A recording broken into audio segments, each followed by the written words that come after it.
Welcome back to art class. Today, to get started on our sea otter art project, we're going to need our sea otter head tracer and a pencil and a large white piece of paper. Take your sea otter tracer and trace around it with a pencil. Then we're going to move over to Sharpies. You guessed it. So trace that pencil line with a Sharpie, and we're just going to keep drawing with a Sharpie.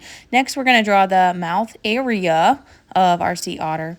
Some eyes, and then you can use your Sharpie to fill that in black, or you can wait for when we use oil pastels if you would rather have a darker black.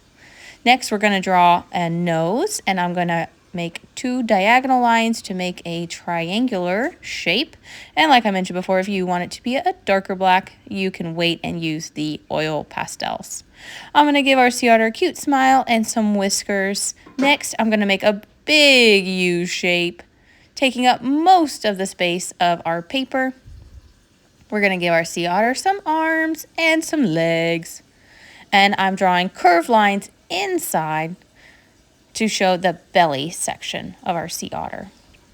Finally, I'm going to give our sea otter some cute ears at the top. And guess what? That's all the Sharpie we're going to do. Next, we're going to move on to our oil pastels. We're actually going to be using white, because when we paint over the white oil pastel, they will show up like magic on our paper. I am drawing short dashed lines to show the texture. Texture is how something feels, or how something looks like it might feel. The texture of the sea otter's fur. Short dash lines to show that short fur that the sea otter might have. Next, I'm going to use a brown and do the same technique.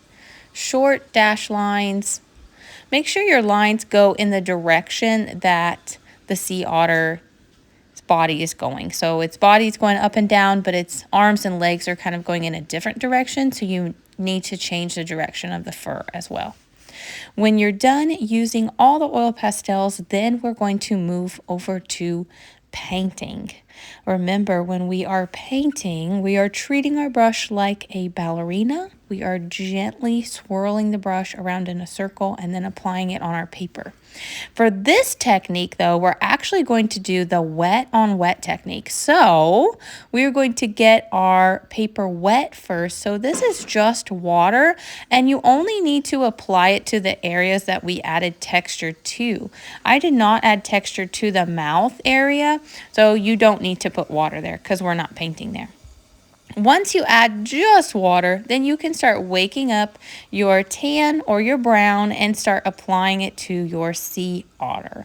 I am using a dark brown, but there can be a variety of different browns at your desk, and also there could be a peach color at your desk as well. So you can decide what areas can be what color.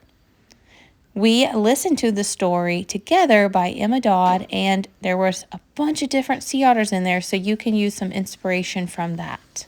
I am painting the outside of my sea otter's fur brown, and then I'm using like a peach-ish color for the inside, like soft belly feathers.